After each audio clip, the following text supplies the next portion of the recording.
What's up? Kumusta po sa lahat ng mga nanonood? Welcome sa Reaksyonaryo by EI. Musika, opinion, walang filter. At nandito tayo sa ating pangalawang bibigyan ng reaksyon. Walang iba kundi si Vensor Dumasig. Yan. Ang kanyang performance sa TNT Grand Dress Back noong April 2025. At sana sa mga gusto naman ganitong content at nag-enjoy sa mga ganitong reaction videos, hit mo naman yung like and subscribe and yung notification bell para lagi ka updated sa mga ganitong klaseng videos. At syempre, hindi na natin patatagalin, pakikinggan na natin at magbibigay ako ng mga honest opinion at reaction dito sa awitin ni Vensor Dumasig. Let's go! Kay daming tanong, walang sagot, nasasaktan, di alam ang dahilan, may nakabibinging bulong. I like his vibrato, yung vibrato na ginagawa niya. Di ba? On spot. I like it. So, and the same time, facial expressions niya, yung makeup niya, di ba? Makikita niyo ang ganda ng makeup niya. So, it's a very neat looking balladeer ang dating. So, let's continue. Natatakot, di maintindihan, ng sugat ang puso't isipan, manalig ng hindi maligaw sa dilim, may sasagot sa dalangin. You know what really helps pag nagpe-perform ka sa stage or sa live crowd or sa church o saan man, di ba? It really helps yung eye contact. Napaka talaga effective nun kasi it really connects yung performer dun sa audience, whoever they are or wherever they are, kahit nasa online. Lalo na ang ganda ng mata ni Vensor. That's what I notice about him. And yeah, let's continue to enjoy this video. Huwag kang matakot, huwag mabahala kung bumuhos ang ulan. Diba? Ballad yung dating eh. Yung mga dating nila, Haji Alejandro nung araw, diba? Bumusa ang ulan. Tapos meron siyang very charismatic na pagngiti towards the audience. So, yeah, it's a plus point for him.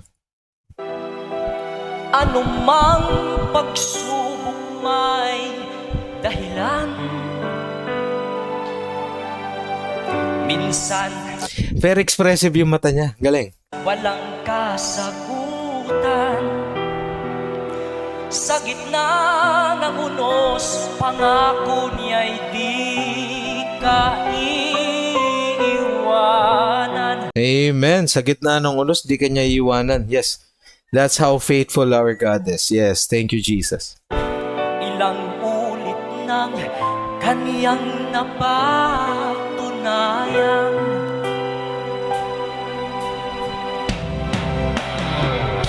ililigtas kanya. You see, pumasok na yung electric guitar and then the drums. So, starting to build up na to. Aangat tong kanta for sure.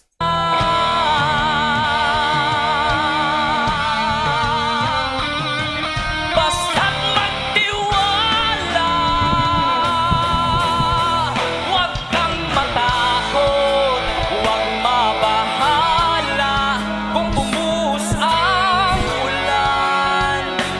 Anumang pagsubok may dahilan. So, yun na. Pumasok na yung banda and they're on the full blast. So, significance na sinusuportahan nila si Vensor. Ganun dapat ang banda. And for those players, instrument players out there, napaka-importante yun. Kapag umangat na yung kanta, you support yung singer. 'Di ba? Kasi nandun na yung rhythm nandun na yung momentum. Pag ikaw ay bumitaw, pag nagkaroon ng butas yun, it's very obvious na nawawala ng pag-support doon sa singer. So, take note of these guys kasi marami tayong natututunan dito sa mga videos na ito na kailangan nating, alam niyan, i-absorb. Yes, at dalhin. Yeah, so, let's go. Let's continue to learn together. Minsan walang kasagutan Sa gitna ng unos Pangako niya'y di kaiiwanan Ilang ulit ng kanyang napatunayan Kahit ng napatunayan Kahit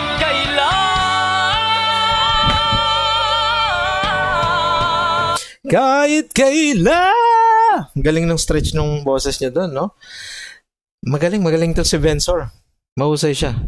And he knows how to use yung voice niya as a, an artist. Grabe. Galing. ililigtas kanya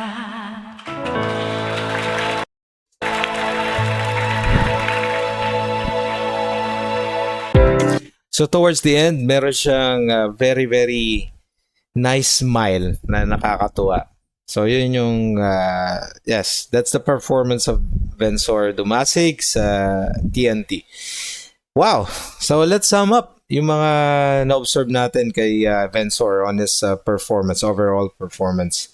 What I like about him is his vibrato. So nandun. And yung style ng balladeer, present talaga. And it's really convincing on my end. Nakakatuwa dahil yung even his outfit, it really napakahalaga talaga sa isang artist yung kanyang yung kanyang outfit kasi it really tells or conveys a story doon pa lang sa kanyang pananamit. And yes, I believe this song was originally sung by Gary V. I'm not sure, but yeah, naikwento niya naman na maayos. At I truly enjoyed this video. So yung facial expressions, ang galing. And this makeup, like what I mentioned a while ago, ang galing. Talaga sa tawag na tanghalan, nade-develop yung artist eh. Kasi may mga vocal coaches din sila dyan na tinuturuan sila paano mag-perform on stage. And yeah. Tapos yung eye contact, yes. Sa audience, eye contact. And then yung banda, na-complement naman yung boses niya. Hindi madami yung kanyang mga pag-belt pero naramdaman ko talaga na the performance is for talaga, grand finals. Convincing siya. Alright, so yun lamang. Maraming salamat sa mga nanood. And again, kung gusto mo yung mga ganitong video, makakatulong po yung pag-like and subscribe at pag-share ng video na ito sa mga katulad naming mga maliliit na mga content creators. So yun lamang po. Maraming salamat sa inyo. Ito po ang Reactionaryo by EI. And ito po ay musika, opinion, walang filter. God bless us all and count your blessings. See you on next video.